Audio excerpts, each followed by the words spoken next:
Sejam bem-vindos ao Tudo Pode, porque aqui tudo pode, e pode mesmo. Falando de coisas diferentes do que vocês imaginam, coisas inusitadas, vidas completamente loucas. Vou falar aqui com a Andressa, linda, maravilhosa Andressa Rosa. Andressa é mãe, ela é roteirista, ela é atriz, ela é empreendedora, empresária. E eu quero saber muito sobre a vida dessa moça, porque eu sei que ela tem uma maternidade. E eu vou falar sobre maternar, galera. É maternar. E eu falo maternar porque não é de mãe que a gente vai falar. A gente vai falar sobre maternar, que é criar uma criança da forma mais maternal possível ou fraternal possível, da forma como a gente puder. Então, se você tiver um filho e você for trans, se você for gay, quiser ouvir um pouquinho dessa conversa, fica aqui para conversar com a gente. Mande suas perguntas e a gente vai agora bater um papo delicioso com ela. Andressa Rosa, seja bem-vinda! Obrigada! Obrigada, Rê. Obrigada, Vivi, produção, todo mundo. É um prazer estar aqui com vocês hoje. Ah, e o prazer é todo nosso. Já tô aqui, a gente já tava proseando aqui num papo gostoso, porque a Andressa tem 27 anos, é mãe, casada? Casada. Casada há quanto Bem tempo? casada. Vai fazer 5 anos no final do mês. E o bebê de vocês? 4 anos. É a Malu. Ah, Malu. A Malu deixa Engravidei você maluca? com 2 meses de casamento. Maluquinha. Então, Maluquinha. melhor que eu, que casei grávida. Mas olha, eu vou te contar, eu poderia, porque eu marquei a data do casamento e a lua de mel no meu período fértil, porque eu queria muito engravidar na lua de mel. Você já foi planejada? Planejadíssima. E quando Malu vocês se foi muito conheceram, você esperada. foi muito objeto? Assim, você foi objetiva? No primeiro encontro. Você falou pra Meu ele? primeiro encontro com ele, eu falei, e aí, vamos namorar quanto tempo? Noivar quanto tempo? Você quer ter filho? Porque se não quiser, tchau. Eu acho E maravilhoso. se quiser, eu quero pra já. Eu fiz a mesma coisa. Porque tem que ser assim. Onde vocês se conheceram? Na faculdade. Ele... Primeira polêmica do dia. Quantos cancelamentos teremos até o final deste episódio? Veremos. Amiga, vamos brindar? Porque eu também vivi essa experiência já. Beijo, Rô, beijo. A vida de pessoa que se relaciona na faculdade. Você conheceu ele na faculdade? Conheci. Ele era meu professor. E eu tenho testemunhas, tá? Presentes? Presentes. Que quando ele entrou, ele era um professor muito comentado na faculdade, né? Por ser muito rígido, enfim, por ser muito exigente, né? Ele exigia muito dos alunos. Todas as faculdades que ele passou, ele tinha essa história. E aí, eu ouvi falar dele no primeiro ano inteiro, mas só tive aula com ele no segundo ano. Quando ele entrou na sala a primeira vez, eu olhei para as 2 amigas que estavam, uma de cada lado, e eu falei, eu vou casar com esse cara. Do nada. Que loucura! Eu tive um negócio. Ai, gente, eu fico arrepiada. Eu tive um negócio e eu falei, eu vou casar com ele. E agora? O que eu faço? Eu tenho certeza que esse cara é meu marido. Que loucura! E aí, E quando ele chamou seu Andressa, nome? você tá louca? Hã? Na lista de chamada, quando ele chamou seu nome, você falou, meu Deus, é sim, Não, aceito. né? Não. Me leva. Toda sua. Vou estar no carro te esperando já, Andressa amor. Rosa, sim, sou sua. Não, e aí a nossa história tem várias idas e vindas, né? Porque logo depois as minhas amigas olharam pra mim e falaram, você tá louca, Andressa? O Maurício é casado. Ele era casado? Ele era. E aí eu falei, e agora? Vamos brindar de novo. Segundo cancelamento do dia. Eu disse que a gente tem muita coisa em comum. Tem muita coisa pra conversar hoje, meu povo. Mas aí eu Respeitou futriquei o Facebook dele, vi que realmente, né, tinha uma outra pessoa. E falei, vou tirar o meu cavalinho da chuva. Uma dúvida. Essa outra pessoa, ela era mais nova? Não. Ou a idade competitiva? Não, ela era mais nova que ele, mas não era mais nova que eu. Acho que ela tinha uns 10 anos a mais do que eu, assim. Mas ela era Eu não sou muito uma boa mulher de jovem matemática, também. mas Eu eu acho sou que ela devia diferente. ter uns 30. Nós temos 22 anos de diferença. Esse é o detalhe importante que a gente tem que falar. Você É. tem 22 anos de diferença. 22 Então, anos quando de ele estava diferença. casado com a primeira esposa, ela era um pouco mais próxima da idade dele. Exato. Aí você exato, foi a novinha. exato. Eu fui a primeira novinha que ele pegou. Ai, que Eu loucura. acho, né? Pelo que ele me Espero fala. que não seja sei. útil, Eu inclusive. espero também. Mas aí, a gente teve, assim, um rombo, né? Biográfico. Porque ele tava casado, eu comecei a namorar logo depois com outro cara. Noivei de um puta relacionamento abusivo, Ah. tóxico, horrível, que a gente pode conversar depois também. Quero, gosto. E Me vou brindar aí- também, porque eu tive isso também. Terceiro cancelamento do dia, a gente vai falar sobre relacionamentos na igreja. A gente pode falar sobre isso, porque foi um relacionamento tóxico dentro da igreja. Olha só que gostoso. Bem gostoso, né? E você... Tô meio indignada, assim. Sério? Exato, exato. Porque você foi conhecer um varão Fui conhecer um senhor varão. e ele te Não, cortejou. acabou comigo, acabou. Vocês ficaram acabou. juntos quanto tempo? 3 anos. Caramba, O ficaram tempo da bastante. faculdade, né, praticamente. O tempo 2 que anos e pouco. Porque eu comecei a namorar com o Maurício, já tinha saído, né, da faculdade. Mas aí a gente teve esse rombo biográfico de mais ou menos uns 2 anos e meio, 3 anos. No finalzinho da faculdade, eu descobri que ele tava separado e eu também. A gente se separou Na mesma época. na mesma época. Teve, Ah. acho que 1 mês de diferença entre o meu o rompimento do meu noivado. E não foi... Eu não rompi por causa dele. Sim, sim. Assim, a gente nem conversava, Propósito. né? A gente nem conversava mesmo. Era uma relação muito respeitosa. Ele sempre foi muito respeitoso. De aluna e professor. Mas você né? tinha aquela coisa do tipo... Eu admiro de jeitos diferentes esse professor. Não, assim, o meu TCC tem um capítulo que é só pra ele, né? e já tava Tinha algumas apaixonada, coisas, sempre fui, né? Sempre fui, com certeza. E o sempre fato fui. de você ser mais nova, você acha que de repente foi mais fácil de você se abrir e explicar os seus sentimentos? Porque eu tenho a impressão de que as pessoas, quando elas vão ficando mais velhas, porque eu já me relacionei com pessoas mais velhas, eles têm um pouco mais de dificuldade de se abrir no sentido pessoal, de falar, eu passei por isso, eu passei por aquilo outro. Meio que já fica calejado na cabeça. Cara, comigo não, porque nós temos temperamentos muito diferentes, né? Eu na verdade, sou a velha da história. Porque o Maurício, quem conhece o Maurício, sabe, ele é, assim, muito expansivo, comunicativo. Então, assim, ele tem zero dificuldades em falar sobre qualquer assunto. professor, né? Muito animado, né? Ele estudou teatro, alguma coisa assim? Não. Você já não, pensou em levá-lo não. pra Ele o negócio dele é jogar futebol. Ele joga muito bem. Então você tem o seu Então, lado assim- B, que é a sua atriz, e ele tem o lado B dele, que é o jogador de futebol. Tipo isso. Ai, que casal Tipo bonito, isso, Brumar. Tipo isso. exatamente. Falta só um pouquinho do dinheiro dele. Sonhos estão aí, pra isso, pra serem sonhados. A gente precisa ganhar eles também. Exatamente. Nessa vida não vai dar, a gente pensa na próxima. Exatamente, mas ele nunca teve essa dificuldade, assim, em se abrir, se expressar. Ele é um cara muito direto, muito Ele te procurou objetivo. quando ele terminou? Foi ele que me procurou. Foi ele que me procurou e assim, Mentira, não foi ele que me procurou, acho que fui eu, Candanga, que fui atrás dele. Peraí, deixa eu puxar aqui. Deixa eu puxar aqui. Eu acho que fui eu. Olha como fui eu. foi Fui eu você. sim. Mas você tava na intenção também, porque você tava Teve um solteira. dia fatídico, tava solteira. Teve um dia fatídico que eu encontrei, a gente se cruzou no corredor.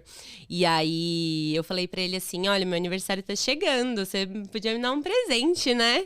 O que você acha? Juro pra você. Imagina, eu nunca fiz isso, eu nunca cheguei num cara na minha vida. Te entendo. Totalmente tímida, Sim. introvertida. Eu não sei, eu tirei do estômago aquela coragem mesmo. A vontade, você tava... E quantos aí- anos? 3, 4 anos de vontade. Pois é, a vontade reprimida, na hora deu um estalar.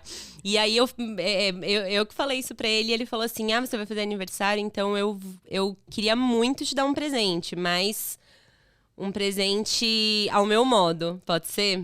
Começou E bem. aí ele me chamou Boa no conversa. Facebook e falou: presente que eu quero te dar, te levar pra jantar. Eu falei: peguei. Menina, na hora eu amoleço. Falo, o quê? Não, por favor, não fala que é professor. E foi assim que tudo começou. Eu aceitei o convite Ele te levou pra pra jantar jantar. onde? Ele me levou pro The View, aqui em São Paulo. Conheço. Ele fechou o The View. Uh! Fechou o The View com um pianista, só pra gente. Menina, tô Foi um emocionada. senhor jantar. Ele escolheu o The View porque a vista, uma das pontas do The View, que inclusive é a nossa primeira foto, é a vista pra antena da Gazeta. E a gente se conheceram lá? conheceu na Casper, né? Ah, Então, você fez Casper. Aham. Eu tive um namorado que fez Casper também. Então, e aí ele escolheu o The View pra gente jantar na frente olhando pra antena. Ai, simbólico. Ele é maravilhoso mesmo. Ai, gente, pelo amor de Deus, filha, se você não casasse, se você não tivesse não dá, né? Era pra ser. E você sabia desde o primeiro dia que era pra ser? Desde o primeiro dia. Ele te falou que Não se no sei primeiro explicar. dia ele também sentiu alguma coisa? Não. Acho que não. Porque eu tava solteira quando eu tive esse estalo, mas ele tava casado. Então, Acho que não deve ter passado na cabeça eu dele. acho que não mesmo. Eu nunca percebi um resquício de um olhar diferente dele. Enquanto ele tava com a ex dele. Só tinha sua mesmo. admiração por ele mesmo. Existia a minha parte, com Sim. certeza, mas eu nunca cogitei Assediou a ver. nesse Não. E nunca percebi que foi nada recíproco, nem nada. E logo depois eu comecei a namorar também, então realmente foi um rombo, sabe? A gente viveu histórias completamente diferentes em O que 3 tinha que anos ser. e nos encontramos. Mas o bonito disso é que me dá a entender de que vocês tinham realmente que viver essas experiências separados pra se reencontrar. Sim, com E certeza. se reencontrar depois de ter vivido essas experiências. Com certeza. Porque a gente vive o relacionamento anterior, ele nos fortalece pro próximo. Independente tenha sido bom ou ruim, mas as cicatrizes, os machucados, as coisas, elas ficam e nos transformam um pouco mais cascudas, né? A gente fica um pouco mais forte de tomar pancada. É verdade. Eu lembro muito nitidamente, quando eu era mais nova, que eu tinha muita fragilidade em relação à minha estética. Eu me preocupava muito com como eu ia aparecer na escola, como que eu ia vestida pra escola, como meu cabelo... Hoje em dia eu acordo, eu olho no espelho e falo, gente, eu tenho 5 minutos pra ir pra academia, eu faço um raboncoque. Não tem muita opção. E você tem uma vida ativa, saudável, você faz academia, você faz alguma coisa ou não? Agora sim. Eu sempre fui essa mulher que se exercita, né? Eu sempre gostei de puxar ferro, sempre gostei de me exercitar. Mas a maternidade chega, né, na nossa vida e a gente... É muito difícil a gente retomar logo depois, né, que elas fale nascem. um pouco eu demorei sobre um isso. pouquinho. Eu demorei um pouquinho. E isso foi muito custoso pra minha saúde. Então, depois que eu tive a Malu, eu demorei muito tempo pra entender que eu realmente precisava cuidar de mim, né, pra poder ser uma boa mãe, pra poder ser uma mãe que conseguisse suprir o básico do desenvolvimento dela, né. E não me cuidei mesmo. Eu Você me diz cuidei mentalmente? Mentalmente e fisicamente, porque, cara, Você se vamos jogou. ser sinceras, você faz academia. Cara, a mulher que faz academia é uma mulher que tem um negócio com a saúde. autoconfiança, com a saúde, porque te dá um... Eu vou puxar na extensora 80 quilos hoje, eu falo, nossa, que monstrona, ninguém me segura, que negócio é esse? Vem E um a negócio endorfina em depois você. da academia? Exato. Você sai da academia, parece que você comeu 1 quilo de chocolate de felicidade. Você fala, Te "Ai, dá meu um Deus." twin. Eu tive uma experiência muito engraçada uma vez que eu saí da academia. Eu tava no carro, aí passou um rapaz na rua, eu abri a janela e falei, oi, tudo bem? Eu falei, essa é a endorfina da academia. É isso mesmo. Porque a gente fica Exatamente. feliz sem perceber. Exatamente. Eu demorei muito pra entender isso, né? Nossa, eu Mas queria você que alguém engravidou? tivesse... Quando você engravidou, você tava fazendo atividade física? Tava muito, muito ativa, porque eu tenho a síndrome do ovário policístico e tenho endometriose. Então, eu passei a minha vida inteira... Quarto cancelamento do dia, a gente vai colecionar, né? Não, gente, é muita coisa em comum. É muita coisa em comum. Tô Você tem chocada. também? Eu tenho ovário policístico, eu tive um probleminha chamado hiperandrogenismo. Sei. Muita testosterona. Sei. E aí, ao invés de eu ir pro médico, eu Você fui pra teve academia. pelinho, Não essas coisas, não? Eu não tive nenhum sintoma andrógeno.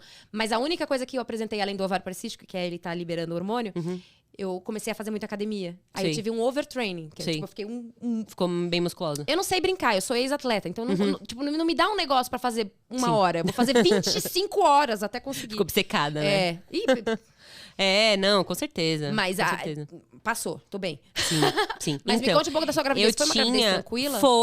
Foi. Mas eu passei a vida inteira escutando de todos os médicos que eu não ia conseguir engravidar. Minha mãe, pra ela engravidar de mim, ela fez tratamento durante 2 anos no Perolabaiton. Meu Porque Deus. é genético, né? Então, você vai Não passando. As fazia mulheres da ideia. minha família são todas bichadas. No útero, tudo bichado. No tudo tem útero. problema. É que o útero é muito silencioso. Né? Muito, exato. Então minha mãe demorou muito pra engravidar de mim e eu cresci ouvindo que, cara, você tem a mesma coisa que sua mãe. Então, o dia que você quiser engravidar, vai ser muito difícil. Então você já entrou né? na sua vida já com esse obstáculo pra Exato, e superar. aí eu descobri, quer dizer, a minha mãe teve essa descoberta que ela demorou muito tempo, né? Que SOP não se trata com anticoncepcional. Na época da minha mãe, ela tratava, ela tomou anos e anos e anos de anticoncepcional que só mascararam os ovários dela, só atrofiaram os ovários dela. E quando ela parava de tomar, voltava tudo. Exato. Né? É hormônio. Porque é um hormônio sintético no seu corpo. Então, por ela já ter essa vivência, ela falava, você não vai tomar anticoncepcional, esquece.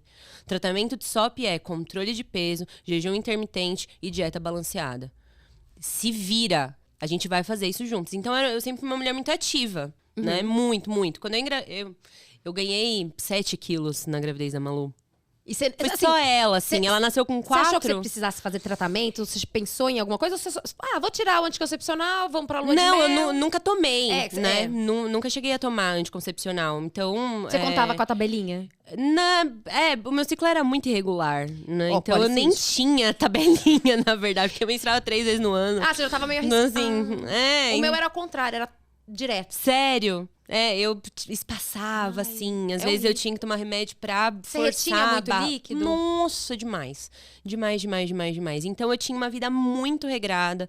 Fazia acupuntura 2 vezes na semana. Porque eu falava, cara, eu quero muito ter filhos. Quero muito dar filhos pro Maurício. O Maurício tá muito afim de ser pai. Era o maior sonho da vida dele. Foi esse o motivo pelo qual ele saiu do casamento. Não. Foi esse o motivo pelo qual ele saiu do casamento dele. É o propósito dele. Então, quando ele me viu, eu falei, cara, eu quero pra ontem. É isso. Você tá muito afim, eu também tô muito afim. É a nossa Então hora. a gente se preparou. Na época do noivado, a gente fez todos os exames bonitinhos. A gente foi em todos os médicos. A gente ia treinar juntos, a gente jogava tênis juntos.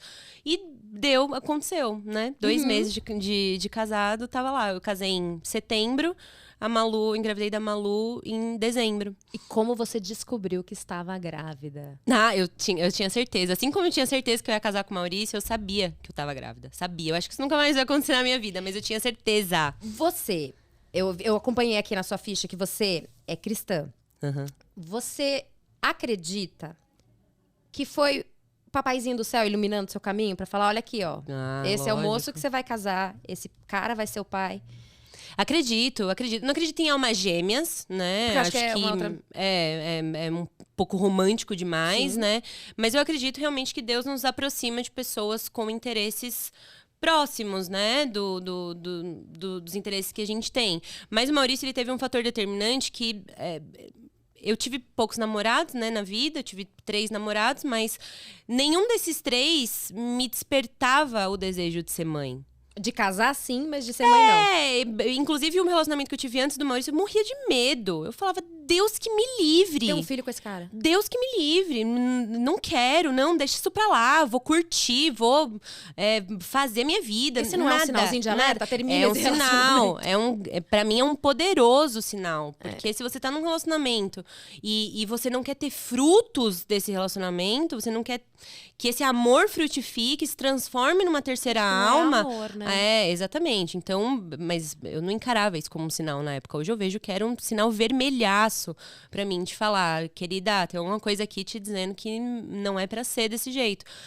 No primeiro encontro com o Maurício, eu falei, cara, eu tô muito afim de ser mãe dos teus filhos. Muito afim. Então foi muito natural.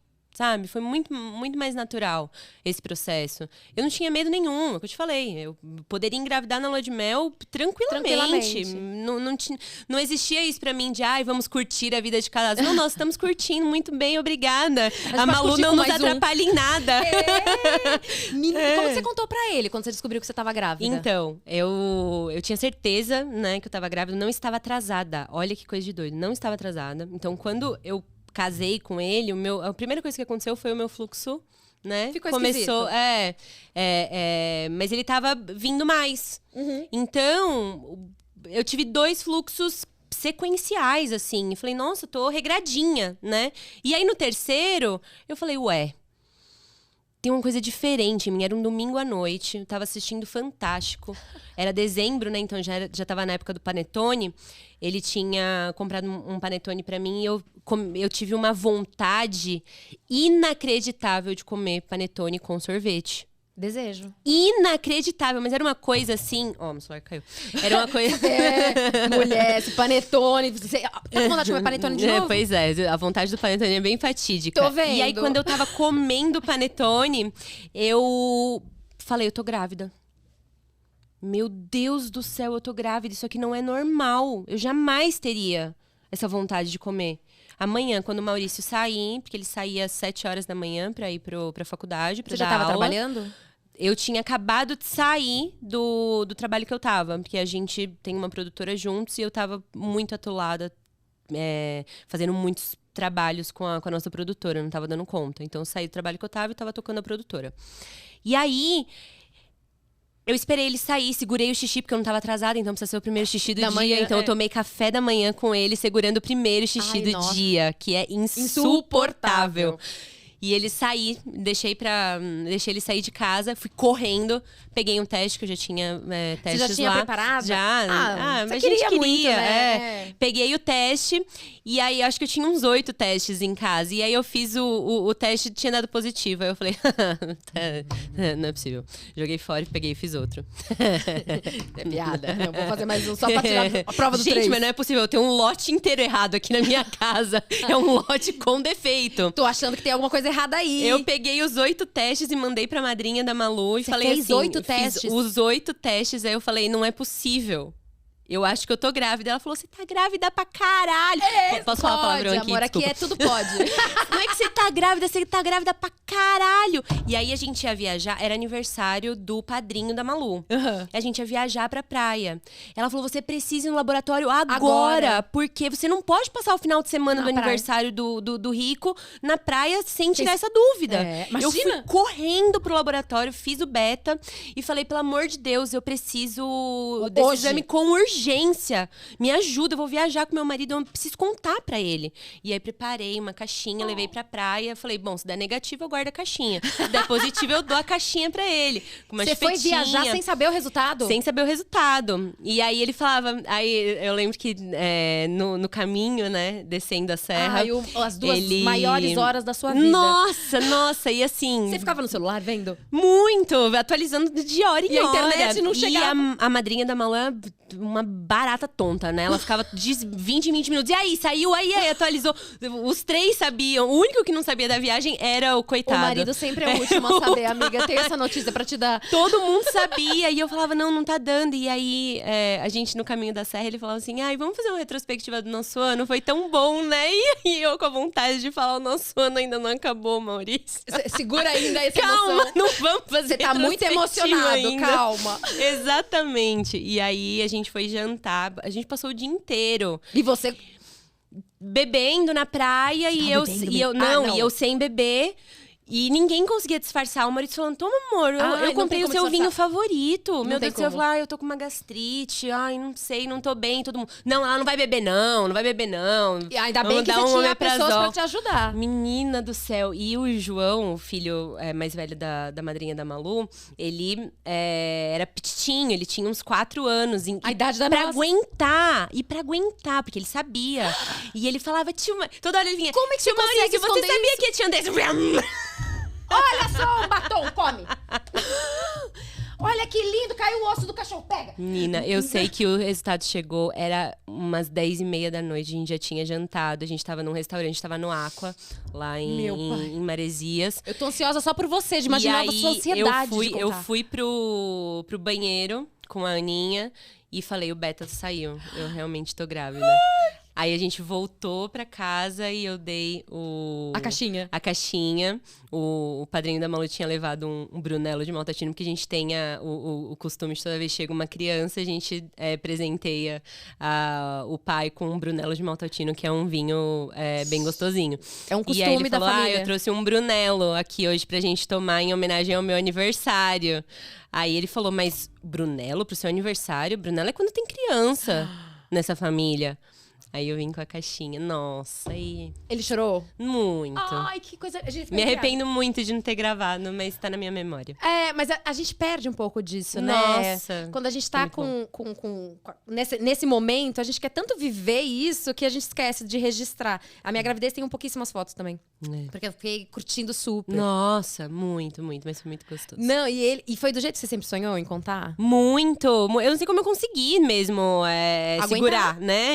Assim, com certeza isso não vai acontecer de novo. Toda vez que eu faço um teste, ele tá do meu lado segurando a minha mão. Já, meu marido não vai é o acontecer de contrário. novo. Meu marido, ele falou pra mim assim, olha só, se você fizer um teste e for diferente de negativo, você me avisa. A minha filha foi assim que eu contei pra ele. Ele tinha ido pro jiu-jitsu, eu saí do meu trabalho, veterinário, tava trabalhando numa rede de pet shops. Aí eu cheguei, passei na farmácia, peguei um teste, falei, vou comprar esse teste, tô achando esquisito isso aqui.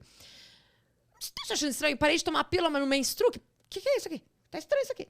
Aí fiz teste tomando pílula, deu negativo, falei, vou parar de tomar pílula e fazer o teste. Aí esperei uma semana depois de parar a pílula, fui fazer o teste. Eu lembro, inclusive, na farmácia que eu comprei o teste, eu falei pra moça, eu não sei por que eu tô fazendo isso, mas eu acho que tem alguma coisa me dizendo que tem alguma coisa aqui. Aí eu fui e ela falou, se der positivo, você me conta? A moça de plantão, sabe, 11 horas da noite na farmácia. Eu falei, quando que eu vou achar ela no plantão de novo? Fui pra casa, guardei o teste, falei, vou primeiro xixi da manhã. Meu marido foi pro jiu-jitsu e tal. Falei, não vou aguentar. Eu fui, fiz. É isso aí mesmo. Primeiro xixi que apareceu. Não foi nem da manhã, foi o primeiro que veio. Ele chegou, eu já sabia o resultado. Aí ele comeu, eu assim. Cara de paisagem. Cara de caneca. Sabe o que é cara de caneca? Alguém te dá um presente de caneca, você fala, olha. Obrigada. Sensacional. A cara de caneca. Então eu fiquei com aquela cara de caneca. Tá gostosa a comida, meu amor? Que ele mesmo fez, porque eu não cozinhava na época. Ele falou, você tá esquisita. Eu falei, então, amor, lembra que a gente conversou que se a gente estivesse morando juntos mais de um ano, a gente ia casar? Então, a gente tá fazendo já 1 ano, né? Aí eu queria saber se a gente vai casar. Porque agora tem mais um problema. Como assim mais um problema? Lembra que você tinha me falado que quando eu fizesse teste e desse teste de gravidez e fosse ao contrário de negativo, era pra te avisar? Aí ele, eu tô te avisando. E foi assim que meu marido soube que ele ia ser pai. Que sensacional. Adorei. É a vida como ela é. E a gente combinou um negócio. A gente não vai falar sobre isso durante uma semana. A gente ficou uma semana sem falar sobre a gravidez. Meu Deus, até cai a ficha, né? Não. Pra vocês entenderem. Foi bizarro, assim. A gente se olhava e falava, não, gente, pelo amor... Meu Deus, que agora? Dava um desespero. Então, assim, pra quem planejou uma gravidez... deve ser uma outra experiência. Até falei pro meu marido, eu falei, se a gente quiser ter outro filho, que seja de uma forma diferente, que a gente planeje, né? Mas ele já não quer segundo filho. Mas assusta, eu acredito que independente se você planeja ou não, independente da sua idade, em que idade que você tem esse filho, é sempre uma mudança biográfica muito grande, Sim. Né? Então, eu acho que nenhuma mulher, arrisco dizer, por unanimidade, que não existe uma mulher que não sentiu esse friozinho na barriga, esse medo, esse desbaratinar, sabe? Vai mudar. Valendo. Minha vida vai mudar. Agora o jogo começou de verdade. Eu tive a mesma sensação. É tipo, saí a vida inteira e agora é valendo, É galera. isso. Não tem como errar agora. Exatamente. Exatamente. Não, eu tive a mesma coisa. Independente se foi planejado ou não. E você se responsabiliza pelas suas atitudes do tipo, putz, ela chorou com isso. Você se sente culpada porque falou, olha, eu que fui responsável por isso. Já tive essa fase, tive essa fase da culpa. Escuto principalmente quando ela era mais novinha. Mas eu tive que aprender a lidar com a culpa, porque a culpa pode realmente imobilizar a gente, impedir a gente de tomar boas decisões em prol do desenvolvimento da saúde das nossas crianças, né? Então, como que a gente combate a culpa? Com conhecimento. Então, como você se preparou pra ter o seu filho? Cara, eu me senti culpada 2, 3, 4, 5 vezes. Falei, não, tem uma coisa errada. Ela tá chorando. Tá acontecendo coisas independente do meu controle. Eu preciso entender como é que funciona o cérebro de uma criança. Porque não tá adiantando nada. Eu fico aqui me remoendo, eu acabo o dia me sentindo um lixo de mãe, a pior de todas, porque eu não me senti uma boa mãe. Tô jogando todas as minhas frustrações em cima da Malu. Ela é só uma bebezinha, eu preciso entender como é que o cérebro dela funciona pra eu parar com esse negócio de me culpar e conseguir tomar uma atitude frente a isso. Ela tinha quanto tempo quando você tomou essa decisão? Não, muito pititinha. Eu estudei muito, né? Quando eu engravidei da Malu, eu li bastante, estudei muito sobre desenvolvimento você infantil. Leu? Ah, de tudo que você pode imaginar. Comprei todos os tipos de curso, li de Laura Gutman a Carlos Gonzalez, li Cérebro da Criança, li, cara... Tudo que você pode imaginar ali, até Encantadora de Bebês. Tudo que tinha mesmo de conteúdo. E tudo que fosse muito antagônico. Então, se você pega um Dr. Carlos Gonzalez, que tem a teoria do apego, né? A criação com apego, a cama como essência, a cama compartilhada. E a Tracy, que é Encantadora de Bebês, que é treinamento de sono e rotina. Né? E eu lia tudo, porque eu falei, eu preciso de repertório. Pra eu conseguir tomar boas decisões a partir de agora, eu preciso de repertório, eu preciso de informação. Você buscava informação, livros, internet, tudo, família, amigas. Exatamente. E aí eu comecei a cometer o erro de seguir muitas blogueiras, né? Que eu fui pros dois extremos, né? Primeiro eu segui as blogueiras da vida perfeita, né? As blogueiras todo. Que realmente tem 9 babás, uma pra cada hora do dia, né? Que tá tudo bem também, de forma nenhuma é uma crítica, mas não era a minha realidade, então eu não conseguia me conectar com aquela vida, né? Com aquela disposição e tudo mais. E isso nesse tempo que você tava grávida. E a blogueira da vida real, que tava ali com um bebezinho no colo, coque sem cabelo sem lavar 7 dias. Chorando e dizendo o que eu fiz com a minha vida.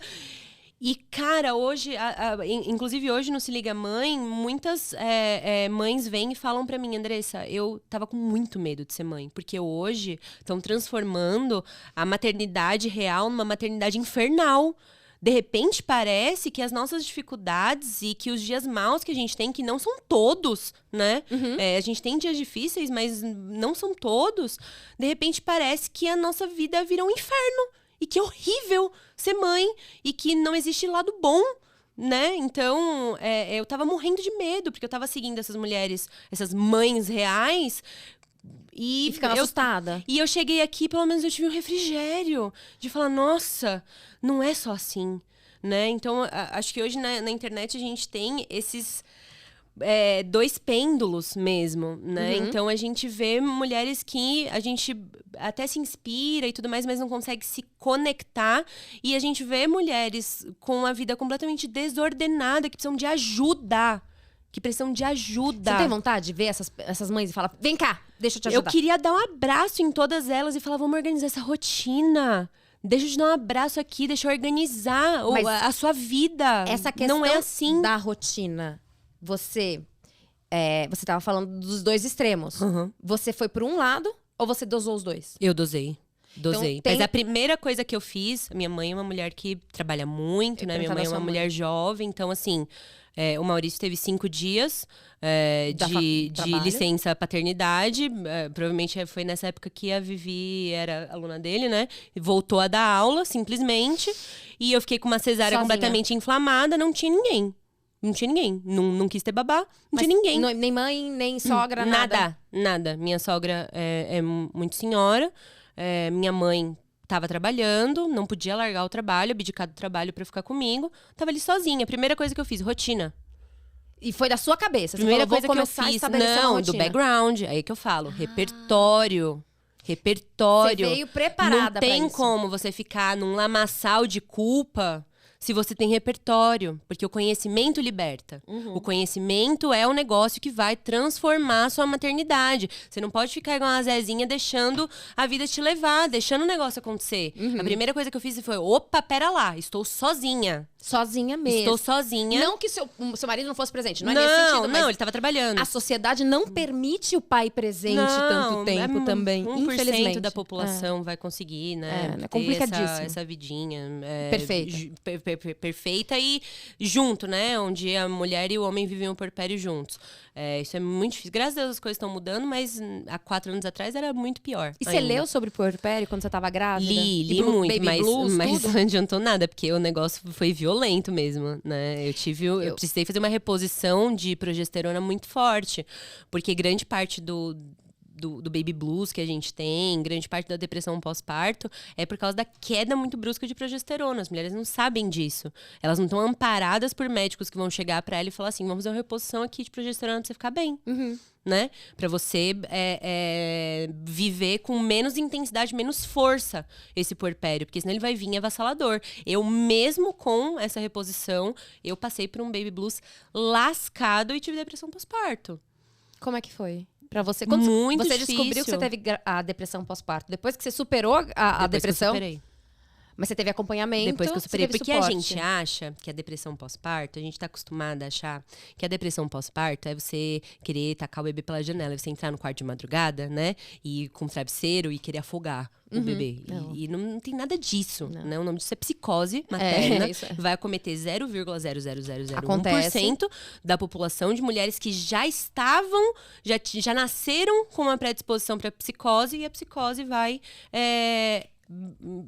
ali surgir no momento da maternidade. Fora isso, depressão pós-parto é muito parecida com a depressão que a gente tem de uma pessoa que não teve filhos. Então você vai levantar, você vai comer, você vai viver numa melancolia eterna, onde você não consegue superar, onde você precisa de ajuda de medicação, onde você precisa de ajuda psiquiátrica e psicológica para conseguir superar isso aí. Né? Então a gente está muito acostumado com esse estereótipo da depressão pós-parto, onde muitas mulheres passam pela depressão pós-parto e sequer, assim como eu, sabem que passaram.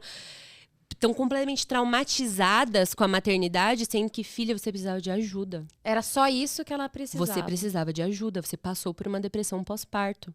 Você estava com um desequilíbrio hormonal tão grande que você não conseguia viver na sua plenitude.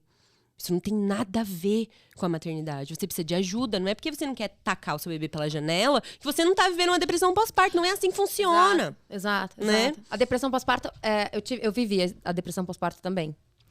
Você sabe como é, né? Você vive. É muito silenciosa, porque as pessoas têm a impressão de que a depressão pós-parto é aquela coisa... A depressão de uma maneira geral, né?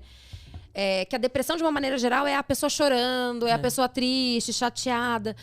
Eu uso muito a relação, porque como veterinária, de cachorro e gente. Seu cachorro está com dor, ele não fica fazendo o dia inteiro. Sim. Ele fica quieto no canto.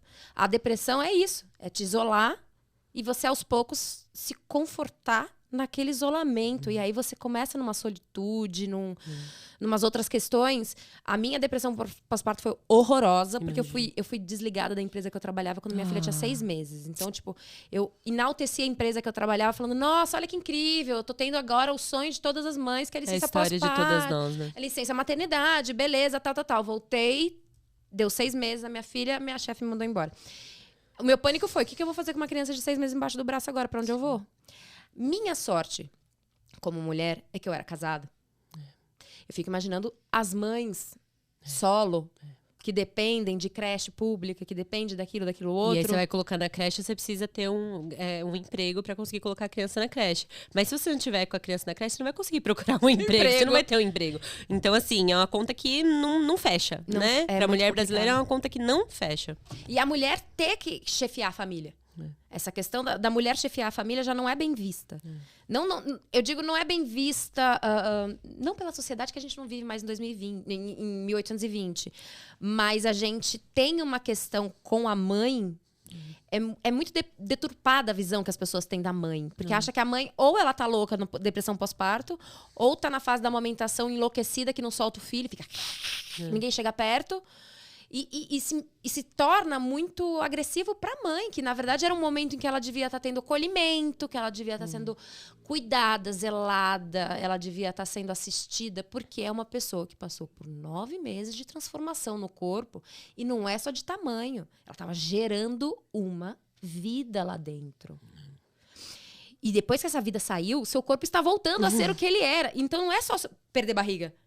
são os hormônios que estavam 9 meses Claro. alterando. Então tem muitas questões. Só que diferente do evento da gravidez que dura 9 9 meses, o pós-parto é assim, seu corpo volta nas taxas hormonais dele em uma semana. Ou não. E as pessoas ou fica mais maluco ainda, né? Ou demora. Então, exato. É difícil. Como que você foi pesquisar o puerpério? Quando você sonhou a vida inteira em ser mãe, você imaginou em algum momento que existia o puerpério? Porque eu só descobri puerpério depois que eu engravidei. Não, a Laura Gutman fala muito disso, né? Então, as obras da Laura acabaram me dando um pouquinho de repertório sobre o que era. Eu ouvia o Carlos Gonzalez falando um pouquinho. Tem alguns autores. Hoje a gente tem literatura, né? O meu livro é o primeiro que realmente fala sobre o puerpério, né? Não tem outro livro. como esse. Mas a gente tem... a Rafaela Carvalho escreveu um livro de crônicas chamado 60 Dias de Neblina, que fala um pouquinho, né? Sobre a chegada de um bebê. Então a gente Aqui tem um pouquinho do Baby Blues também. Tem. Gente, tô mostrando o livro dela. Esse é o livrinho dela, ó. Este livro aqui, que ela tá comentando, ele é lançado pela Muti Editora. Isso. Ai, que lindo, não é muito emocionante ter seu nome na frente de um livro?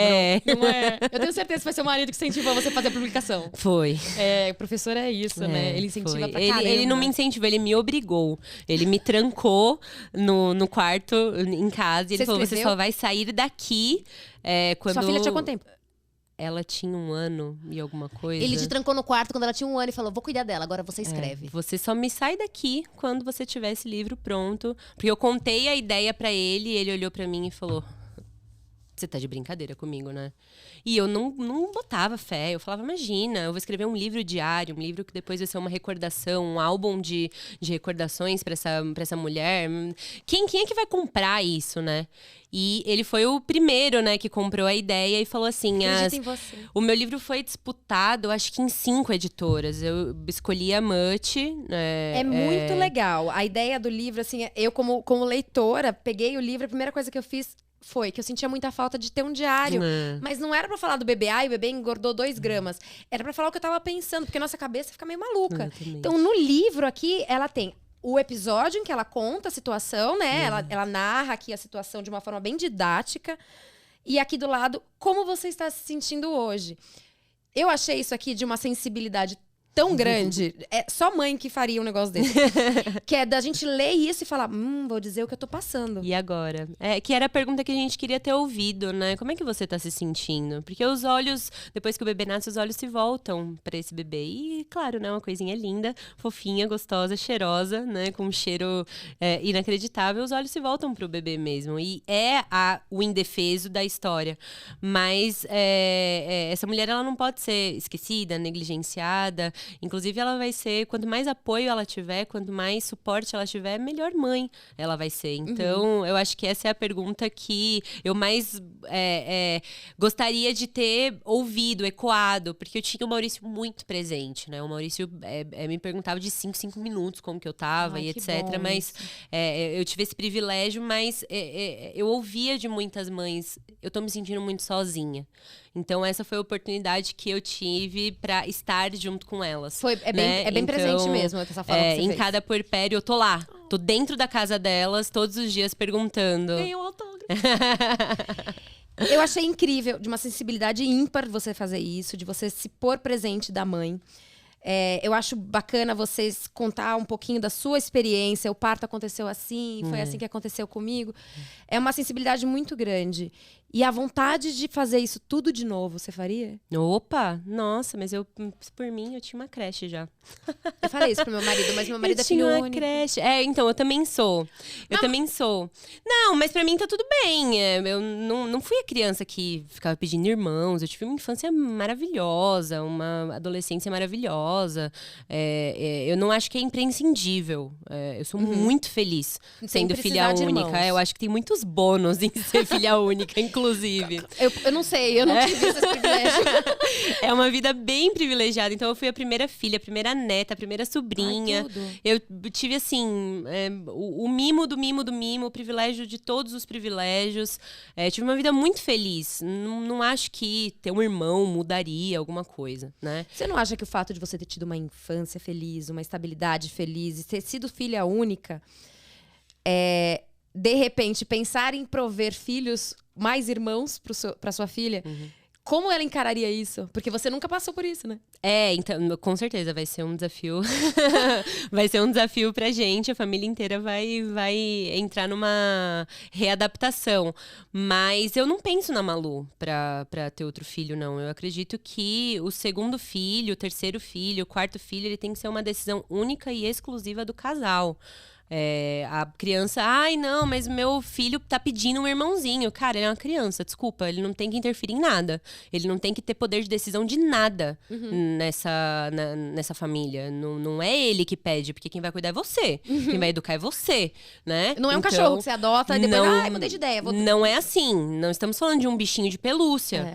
Então, precisa ser uma decisão em que o casal se comprometa firmemente e que tenha realmente esse desejo dos dois. A criança não... Por isso que eu falo, eu tive uma experiência como filha única muito feliz. É possível. É bem possível. Então, você não tem que dar um filho, um irmão pro seu filho, pra ele não ficar sozinho. Porque não tem isso. Isso é responsabilidade sua. Até porque depois ele vai continuar sozinho toda a vida. E não tem garantia nenhuma. Nenhuma. Eu conheço uma porção de irmãos que foram criados exatamente do mesmo jeito, pelo mesmo pai, pela mesma mãe, e não se falam. E um é pedra de tropeço no sapato do outro. Então, assim, isso não é garantia de nada. Você provavelmente conhece uma história dessa, eu conheço um monte de história dessa. Você que tá aí escutando a gente em casa também conhece uma história dessa. Não é garantia. Não. Então, filho não é garantia. Precisa ser um desejo genuíno de frutificar e transbordar esse amor entre vocês. Ponto. Então, eu nem considero a Malu. Eu vou precisar passar por uma readaptação e tudo mais. Vai ser muito novo pra mim. Beleza, tudo bem. Mas a decisão de ter muitos filhos é minha e do meu marido, só. Não interfere na decisão do seu filho. Não. Concordo. Não sou é muita contra. responsabilidade pra uma criança de quase 4 anos. Eu aprendi isso quando eu fiz Chiquititas. Eu tinha 11 anos. Aí a minha responsabilidade de trabalhar e sustentar uma família era muito grande pra uma criança de 11 anos. E hoje só em terapia, meu bem. Muito. É um peso completamente desnecessário. Como, vendo dessa maneira de pesos e cargas emocionais depositadas na criança... você sente que a sua criação e a criação do seu marido na forma de criar sua filha são compatíveis? Porque é fundamental. Imagina, mas isso não se resolve no casamento, né? Isso se resolve no namoro. Isso é um valor inegociável. Isso aí precisa ser discutido no namoro. Como é que você vai casar com uma pessoa que difere da sua forma de criar filhos completamente? Vocês não conversaram sobre isso? Como é que vocês não conversaram sobre isso, meu Deus do céu? Tipo eu. Renata do céu. Mas, pelo amor de Deus, aí não vai dar pra te defender, né? Agora a gente já se alinhou no meio do negócio. Assim. Mas teve uns perrengues, né? Provavelmente, eu acredito. Não, isso... É que a gente tem que escolhas, né? Ou a gente escolhe passar por isso ou por aquilo. Então, claro. Pra mim foi bem conflitante mesmo a questão de criação, porque meu marido ele tem uma criação alemã. Sei.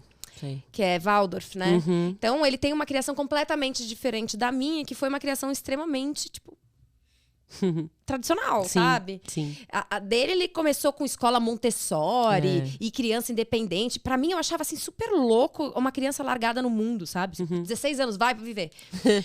Eu, com 16 anos, tava embaixo da minha mãe falando, mãe, faz torrada pra mim, depila minha perna com gilete, porque eu não sei fazer sozinha. Então, é uma outra forma de enxergar a criação. E eu vejo isso como eu tenho 2 irmãos. Homens, eu sou a única menina. Sim. Meu irmão mais velho teve a filhinha dele. Quando ela nasceu, eu descobri que estava grávida. Então foi assim, incrível, porque eu sabia que as duas iam ter a idade próxima e a gente começa a fazer aquelas... Juntinhos. O sonho de ter a família unida, com crianças unidas. Aquelas coisas que a gente idealiza, porque na minha família foi assim, aí você começa a idealizar. E aí eu comecei a reparar no meu marido nesse sentido. Porque ele era sozinho. Sim. Filho único. Então, ele se divertia com o primo. Então, pra ele foi muito interessante a Aurora ter uma prima da idade dela. Mas a gente falar de filho, pra ele, já é um obstáculo. Assim, que loucura, né? Porque vai totalmente... totalmente o contrário da teoria Waldorf, por exemplo, né? Que loucura isso! É bem tenso, assim. Mas o alemão também tem um pouquinho mais dessa rigidez, né? Ao mesmo tempo que tem as teorias mais construtivistas e etc. Ele tem um pouquinho mais da disciplina, da secura, né? Tem um pouco. De não saber demonstrar emoção pelo rosto, por exemplo. É uma coisa que você tem muita dificuldade de... Ele tá brigando, ele tá fazendo uma piada. O Dani, ele é meio serião, assim. Sei. E a criação dele, isso interfere um pouco na hora da gente criar a Aurora, porque eu sou... Eu brinco, eu falo assim, sou arreganhada, entendeu? Eu sempre fui a pessoa que, tipo, E a Aurora é assim. Só que ela é assim alemã. Porque ela é loira de olho azul, desbotadinha, desse tamanho, 4 aninhos. E ela chega, no lugar que ela chega, o nome dela é Aurora. Ela ilumina onde ela vai. Ela é muito luz, assim. E é muito louco, porque... Ela é uma coisinha mesmo. Nossa senhora, dá vontade de arremessar. Dá vontade de morder aquela carinha dela gostosa.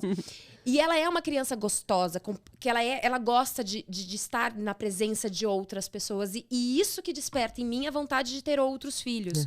Não é tipo, vou dar uma companhia pra minha filha. Sim. É tipo... Ter outra. Entendeu? Eu quero mais! Ela é muito fofinha! Eu fiz assim, tão bonitinho! Eu falo isso pro Maurício, a gente fica vendo as fotos da Malu bebezinha, a gente fala, eu quero outro disso aqui! Não que dá coisa pra fazer linda! Igual. Ai, não é... Quando você viu sua filha a primeira vez, você olhou e falou, ai, como ela é linda. É lógico. Assim, é um foi pra você, foi horrorosa, assim? minha bichinha. Uma carinha de joelho, mas eu achava a coisinha mais linda desse mundo. A minha filha, quando nasceu, a primeira coisa que eu falei foi a cara da minha sogra. Tadinha. Eu fiz essa cara. Tem a foto deles me entregando, eu falei... A da minha mãe, quando me entregaram pra ela, foi muito parecida. Ela falou, ai, tadinha, importante é que tem saúde. Não, mas eu acredito, sinceramente, a gente não bate tanto nessa tecla de... Estética. Não, da criação nesse sentido.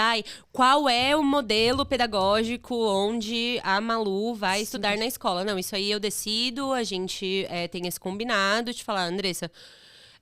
o Maurício é muito sábio nesse sentido de falar, cara, você estuda muito mais do que eu sobre isso, sobre desenvolvimento infantil, então eu confio em você como mãe da minha filha para fazer a melhor decisão para ela. Mas o que eu falo sobre inegociável, sobre o que é inegociável, é nos pontos centrais, né? Não necessariamente se você vai ser um pouco mais expansiva e ele vai ser um pouquinho, não vou dar tantos abraços no dia. Mas não tem como decidir isso também, é espontâneo, né? Exato. É mais no central de quem vai tomar as decisões, quem vai ouvir mais o outro, quem vai se dedicar mais a esse estudo. Quais são os pontos centrais da criação dessa criança? O que pode prevalecer? Então, eu precisava ter um marido que concordasse que bater não é o expediente da casa. Isso porque eu nunca apanhei. Então, eu acredito que é possível uma criança, né, não apanhar e não ser um delinquente. Tô aqui. Sobrevivi. Tô aqui, sobrevivi sem uma palmada. Então, eu precisava de alguém. Isso é inegociável. Se vou colocar na escola Waldorf, construtivista, montessoriana, isso aí a gente dá um jeito, né? Agora, o que eu tô falando é, cara, como que você vai casar com uma pessoa que é completamente oposta? Então, eu tô aqui, sendo veementemente contra a violência infantil, né? Querendo educar com respeito. E eu vou me casar com um cara que curte dar uma palmada, que curte dar um grito, o cinto, que é um cara agressivo, isso é incompatível com os meus valores inegociáveis. O que é inegociável pra gente? A Malu não apanha. Nessa casa, nós temos paz. Não se discute na frente de criança. Isso é importantíssimo. Então, esses são os valores inegociáveis. Mas essa questão de não discutir na frente da criança é uma coisa um pouco mais complicada. Porque às vezes você começa a discutir e nem percebe. É automático. A coisa começou... É automático. Não, já discuti. Mas não quero de nenhuma forma ser hipócrita e dizer que eu tenho uma vida perfeita aqui. Claro que inclusive, já passamos por várias crises em que a gente discutia mesmo na frente da Malu. Mas existe um norte, né? A gente olha por um farol. E esse farol está nos dizendo que, apesar dos nossos erros, é hora de voltar. Então, discutimos uma vez, discutimos 2 vezes. Não tá legal, amor. A gente tá discutindo na frente da Malu. Eu não quero que ela veja a gente discutindo. A gente vai deixar ela com a minha mãe. A gente vai deixar ela com a tia, vai deixar com a madrinha. A gente vai sentar aqui para resolver essas coisas, como 2 adultos. Ela não tem que participar disso. Então, essa casa é uma casa de paz. Nossa filha vai crescer num ambiente de paz. Isso é inegociável. Se é um cara que grita muito, que é muito violento, que é muito agressivo. É diferente de ser expansiva. Você é uma comunicadora, é completamente diferente. Agora, o cara que chega gritando, que não me respeita, que me xinga, entendeu?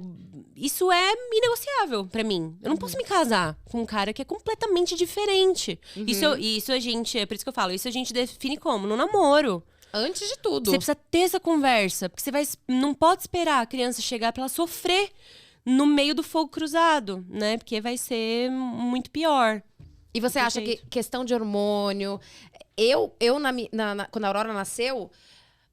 A ocitocina me deixou enlouquecida, né? A unha cresce, cabelo cresce, tudo cresce, a raiva cresce, é um negócio de louco. Você vira um bicho. Não chega perto da minha filha. Não é?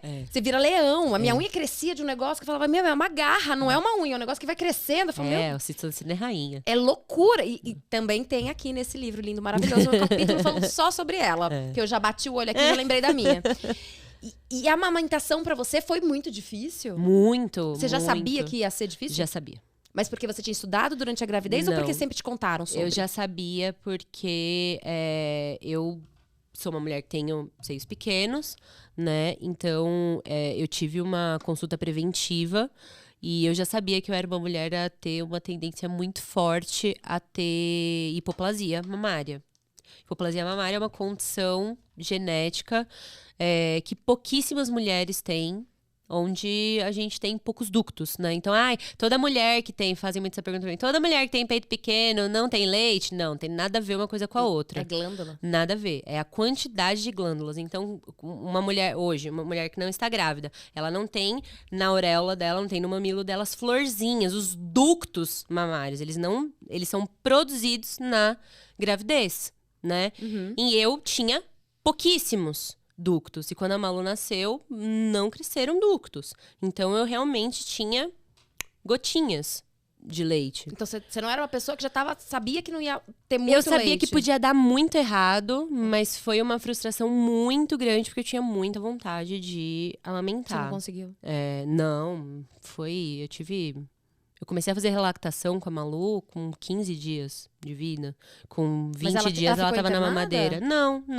A gente foi pra casa. Eu fazia relactação por sondinha. Colocava ela no peito com canudinho. E ficava tentando tirar ao longo do dia leite e não tive. Então isso foi um processo muito doloroso pra mim, mas eu acredito muito que eu precisava passar por esse processo, porque hoje eu consigo instalar muitas mulheres na realidade e conseguir trazê-las pro chão de novo e de dizer, filha, esse é o passo 1, tá? Esse é o passo 1 da sua maternidade. Você precisa ir pro 2. Vai pro 2, vai pro 3, vai pro 4. Supera isso aí. Vamos juntas, né? Vivendo um dia de cada vez, mas você não pode transformar isso. Agora, veja, eu tava vivendo uma depressão pós-parto, fazendo suplementação, reposição de progesterona, passando por uma hipoplasia. Meu Deus. Então, assim, foi muito punk. Foi, imagina sua cabeça. Foi super complexo, mas... O que você acha que foi mais fundamental disso? Seu marido, sua família, sua filha, com você? Certeza, meu marido, com certeza. Eu aplaudo com todas as mãos possíveis as mães solo, de verdade. Porque eu não sei o que eu faria sem o meu marido. Não sei. Porque teve um dia que ele chegou pra mim, acho que a Malu tava com uns 20 dias de vida, e ele falou, você precisa voltar a pensar. Você não tá pensando racionalmente. Volta pra realidade. Ela tinha 20 dias. E eu tava insistindo no negócio da relactação e etc. Ainda Paranoia. na esperança. Putz, já tive apoiadura super leve. Meu peito sequer ficou duro. Sequer ficou quentinho. Nada. Tinha nada. E ele falava, você precisa superar essa história porque a nossa filha precisa de você. Ela precisa, por favor, me deixe dar mamadeiras pra ela. É importante, Andressa, volta pra realidade. Essa história não é sobre você, é sobre a Malu. Por favor, volte pra realidade. E aí eu engole choro assim, né? A criança. Não, eu posso imaginar, porque você tá bom. super fragilizada. Vamos, mas eu precisava muito dessa sacudida. E ele sabe quando. Ele me conhece muito bem, ele sabe quando ele amacia, quando ele abraça e quando ele precisa dar uma chapuletada pra eu dar uma acordada. Ele falava, para de ficar nesse papel de vítima. Você não é uma vítima dessa história. Você é a melhor mãe que eu já vi. na face da terra. Você não é uma vítima. Para de se colocar num papel que não é seu. Só por conta da lactação. Bola pra frente. Vamos. Eu vou pegar uma mamadeira agora e você vai dar uma mamadeira pra ela. E aí a Malu dormiu a noite inteira. Tava morrendo de fome, bichinha. Né? E aí eu precisava desse chacoalhão de falar, não, cara, já que é pra eu dar mamadeira, eu vou fazer um negócio bom. Aí foi aí. Implementação de rotina, fiz exatamente tudo certinho. Eu pude ter mais energia pra me dedicar ao que realmente importava. Tipo, ele te deu 2 tapas na cara e falou, agora vamos viver. Chega, tipo, ele me deixou chorar uma semana. Funcionou. Ele me deixou chorar lá, minhas pitangas, só acalmando. Chegou um momento que ele falou, chega. Funcionou. Foi a mesma coisa com o livro. Ele me deixou ruminando, ele falou, chega, vai fazer. Ele conhece seus esquemas. Por quê? Porque eu tenho uma tendência a remoer, eu tenho uma tendência a ficar me vitimizando, tenho uma tendência a me colocar sempre como centro da história. Cara, nossa filha precisava da gente, eu precisava tomar uma atitude, eu precisava tomar uma decisão, né? E ele não podia decidir isso por mim, afinal de contas o Peter era meu, né? Então, enquanto eu estava dizendo pra ele, eu quero insistir, a única coisa que ele falava é, amor, eu te apoio, você decide. Mas não precisa ser tão dolorido assim. Mas você não precisa ser tão dura, porque o que eu tava fazendo? Eu não tinha leite nenhum. Então ele falou, você só está se machucando. Por que você tá fazendo isso com você mesma? Parece que tem um chicote atrás de você, que você tá se chicoteando, você tá fazendo isso só pra se machucar. Eu não posso deixar você se machucar desse jeito. Eu não vou permitir que ninguém te machuque. E você tava, nem você mesma. Enxergava que você tava se machucando sozinha? Muito. Eu precisei desse chacoalhão e aí eu comecei a voltar pra realidade e dizer, cara, é isso. Não posso continuar desse jeito, né? Eu preciso dar. Hoje eu consigo ter esse repertório para ajudar outras mulheres que estão vivendo isso. E, ao mesmo tempo, eu sei que esse é um ponto muito sensível, porque a amamentação é um ponto muito chave, principalmente aqui no nosso país, né? Eu acho que numa maneira geral, viu? Não é só no Brasil. Nos Estados Unidos, por exemplo, eles incentivam a criança a sair com mamadeira. É pior, com certeza. Mas aqui a gente tem uma pressão genuína para se amamentar, só que a gente não tem a informação que essa mulher precisa para que ela consiga de fato. Então, a minha consultora de amamentação, a Daisy Mello, da Mamãe Nasceu Assessoria, ela fala muito sobre isso. Essa é a conta que não fecha. Então, você está dizendo em todos os canais de comunicação que essa mãe precisa amamentar em livre demanda, porque esse é o melhor para criança. Sim, a gente sabe, esse é o melhor para criança. Mas essa mãe, sem nenhum apoio, sem nenhuma ajuda, nenhuma condição, sem uma boa alimentação, essa mulher sem beber água, essa mulher sem o mínimo, sem um banco de leite, sem um posto de saúde perto dela, pra ver se ela tá com uma mastite, pra ver como é que tá esse leite, como é que tá essa pojadura. Essa mãe sem suporte dificilmente vai conseguir. Então é muito fácil você chegar pra uma mulher e dizer, amamente em livre demanda, porque é melhor pra criancinha, eu já sei. Só que meu peito não produz. A maioria das mães sabem, né? E muitas mães acabam não amamentando, não porque não tem leite. Fica muito nessa história de, não, meu filho tá com fome, eu não tenho leite. Não, às vezes você precisava de uma alimentação melhor, você precisava de mais água, você precisava ir num banco de leite, mas você não tem acesso a isso, você não tem esse apoio, você não tem esse suporte. Por exemplo, eu não sabia que eu tinha opção de banco de leite pra minha filha. Pois é. Ninguém me falou. E os bancos não estão tão disponíveis quanto se fala, né? Os poucos bancos de leite que a gente tem estão aí. Lotados, abarrotados ou então inoperantes. Porque estão guardados os leites ali, que são colostros importantíssimos pro começo da vida da criança. E muitas pessoas não entendem que a amamentação, ela tem esse propósito, mas que ele não é a única e exclusiva fonte de alimentação da criança. Para mim foi muito importante, porque eu amamentei até 6 meses, eu fui, tipo, quero. Mas eu ouvi muito durante esse processo, mesmo produzindo leite, que meu leite era fraco, que meu leite era ralo, que minha filha tinha cólica porque eu não estava amamentando direito, que eu não estava comendo direito, por isso que eu não produzia leite. Então tinha uma cobrança. Meu peito ficou desse tamanho. Eu tirei 1 semana de lua de mel depois que ela nasceu. Fui pra Porto de Galinhas com a... Menina, parecia uma vaca. Chegou no momento que eu falava pro meu marido, mama, que tá difícil. Tira esse negócio de dentro de mim. Porque não saía na ordenha. Eu me sentia uma vaca, mas mesmo assim não era o suficiente pra minha filha ganhar peso, por exemplo. Entendi. E aí a cobrança em volta era... Entra com a fórmula pra ela ganhar peso. para de amamentar, entra com a fórmula. Então, tem muito incentivo também para o desmame nesse sentido. Muito. Eu vejo muito na ligação principal. Eu não sei se isso tem alguma relação aí, inclusive, se algum psicólogo estiver assistindo, da mulher com filho menino. Eu vejo que a amamentação é um processo um pouco mais longo para mães de menino do que para mães de menina. Nunca associei isso. Eu tive 2 irmãos, né? Aí você vê a história de amamentação dos meus irmãos. Meu irmão mais novo amamentou até os 4 anos. Caramba. Então tem toda uma questão, mas na minha família. Eu já vi outras pessoas, mas não quer dizer que é regra, via de regra. Mas eu sei que a gravidez da mulher de menina é diferente da gravidez de mulher de menino. Dizem que a gente enjoa mais, né, quando é menina. Você se sentiu indisposta? Muito. Nossa, eu achei que eu ia morrer. Eu fiquei a pouquíssimos passos de ter uma hiperemese gravídica. Eu ia todos os dias pro hospital pra tomar Dramin na veia, porque eu não conseguia parar em pé. Não conseguia. E você se sentia mais letárgica, Nossa, mais preguiçosa? muito sono. Eu tomei muito remédio, né, nos primeiros 3 meses. Jura então, que você tomou? Pra enjoo. Você tomou Dramin? Eu tomava de Dramin pra cima. Eu falava, pelo amor de Deus, me apaga, eu não aguento. Então, assim, os primeiros 3 meses eu passei praticamente dormindo e vomitando, só.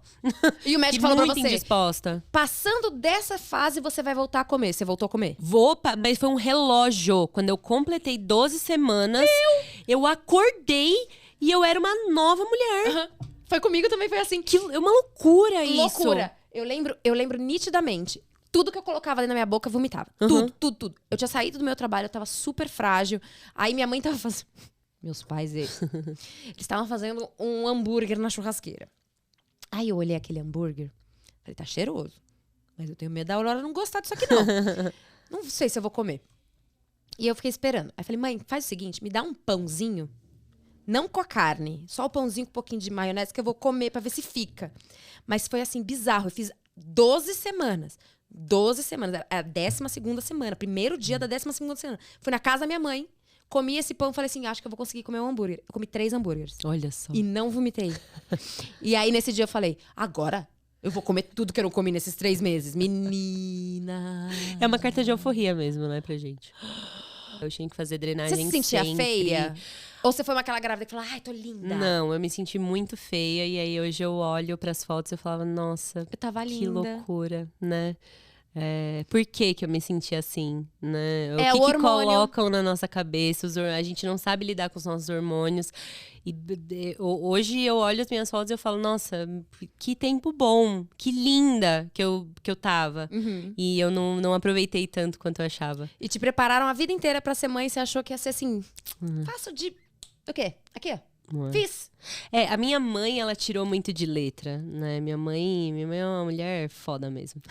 Ela tirou muito de letra. Ela então... foi mãe solo? Não, ela teve não, pai casada com meu papai há 30 anos. Eu não consigo então... imaginar meu maternar sem o meu marido. Imagina. Sem a presença do meu pai, que seja, sabe? A presença masculina, eu digo...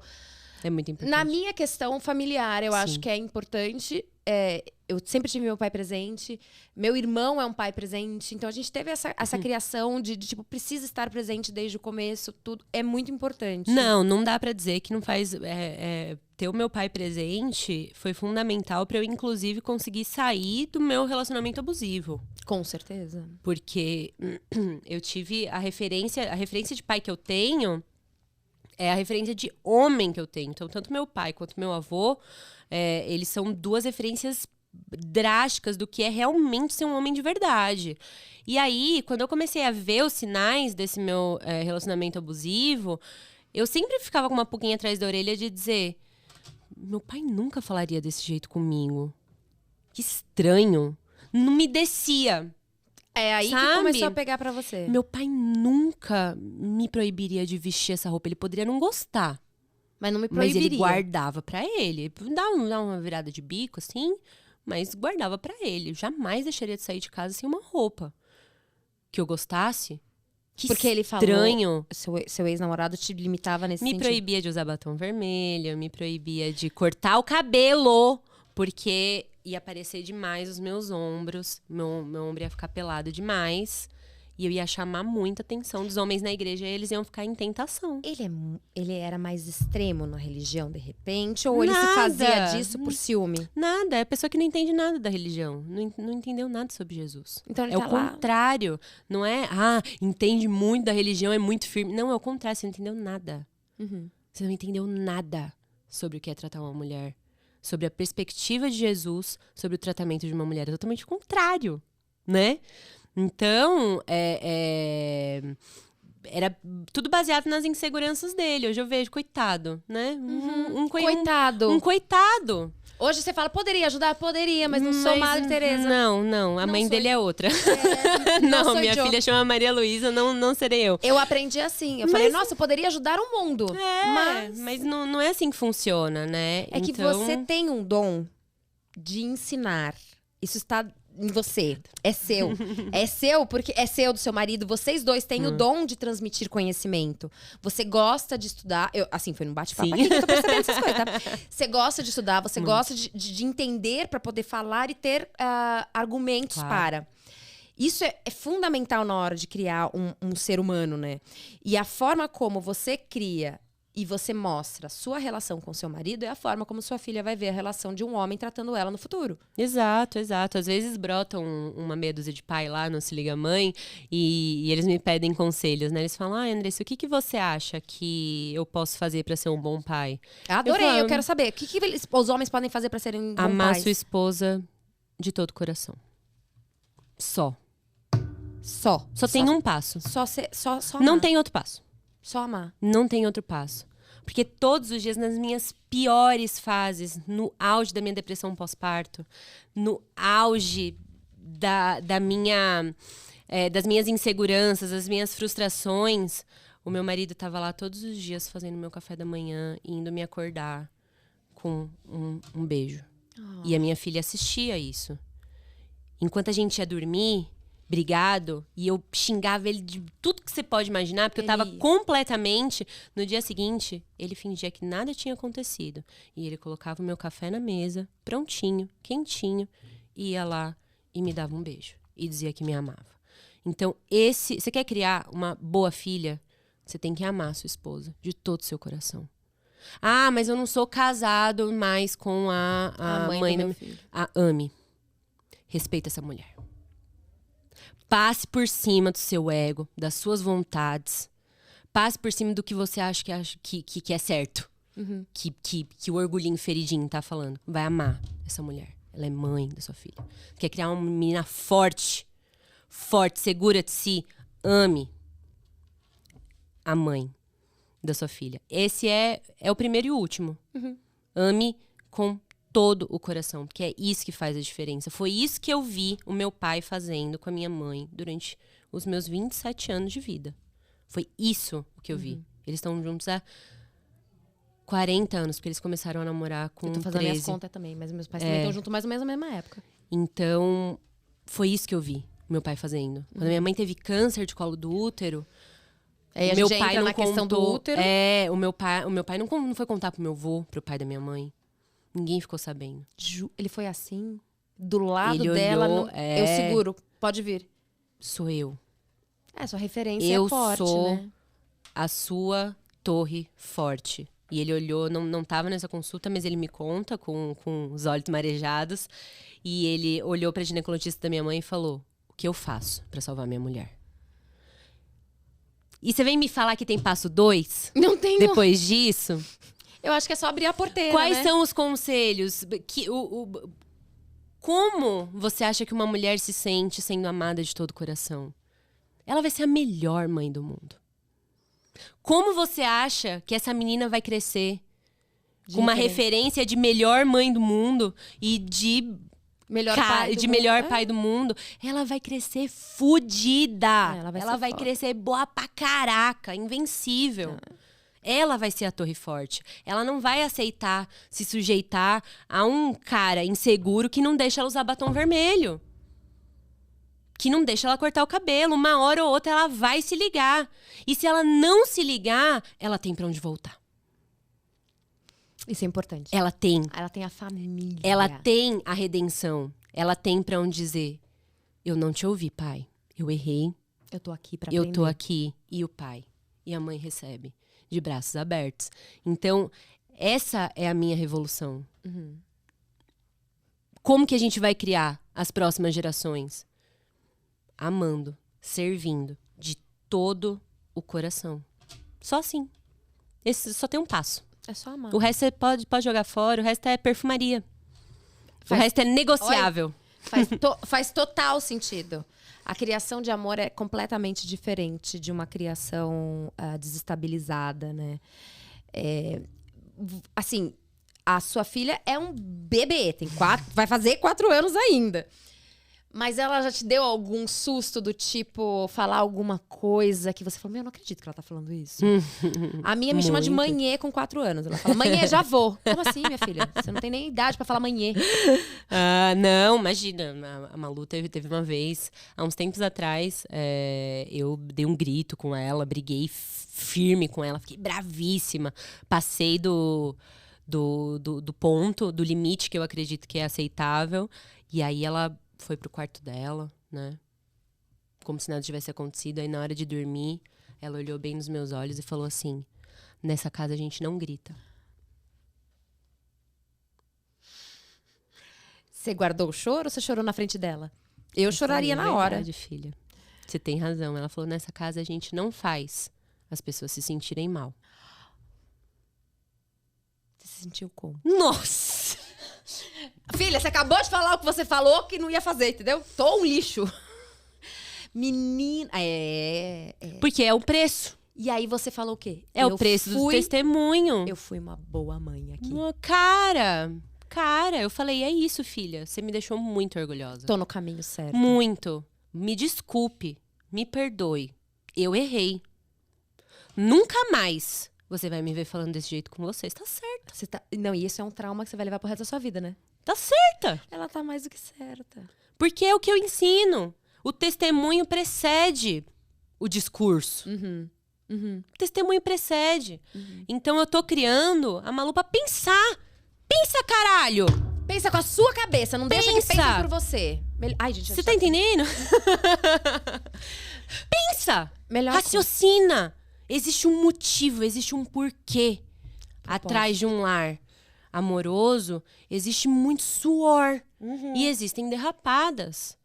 Não existe essa mãe perfeita que pintaram pra gente. Não existe. Minha mãe cometeu 1 zilhão de erros. Eu estou cometendo outros. Tô conseguindo acertar em coisas que ela errou, né? Já aprendi. Falei, isso aqui eu quero fazer diferente, isso aqui eu quero fazer exatamente igual. Uma coisa que sua mãe fez que você quer fazer diferente com a sua filha. Que eu quero fazer diferente? É. Acho Ou que que minha já mãe, tá fazendo. Eu acho que minha mãe me prendeu demais. Filha única. Ela me prendeu demais, ela tinha muito medo, muita insegurança. Logo depois que ela teve câncer, né? Então, assim, ela queria ter mais filhos. Então, eu acho que teve um negócio nela de... Cara, ela é a Andressa, ela tem que dar certo. É a única que eu fiz, tem que vingar. Tem que vingar. Então ela me prendeu demais. A Malu vai pra casa das amiguinhas, né? Eu já consigo... Ela vai? Vai. Nem olha pra trás. Eu não sou essa mãe, não. Nem me dá tchau. Não, eu não sou essa mãe porque ela não tem amiguinhas nesse nível. Mas a Aurora, eu criei ela pro mundo, assim. Desde o momento em que ela chegou na minha casa, eu olhei pra aquele serzinho que parecia um cotovelo. Era um babalu rosa, não tinha cílio. Ela nasceu prematura, de 37 semanas. A gente ficou 4 dias no hospital e fomos pra casa. Meu marido tava viajando e ela veio. Eu, ela e minha mãe. Valendo. E agora, o que eu faço? Ô, mãe, não, né? A neta é sua. Se vira.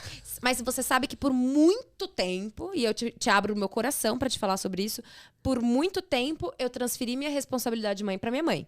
Mas você não precisa se culpar por causa Não, mas disso. eu não me culpo. O sentimento de culpa, eu não sei. Você já ouviu falar sobre estoicismo? Já. Eu comecei a estudar estoicismo quando eu tava grávida. Então, pra mim, foi o livramento de culpa. Eu não tenho culpa do que eu... Por quê?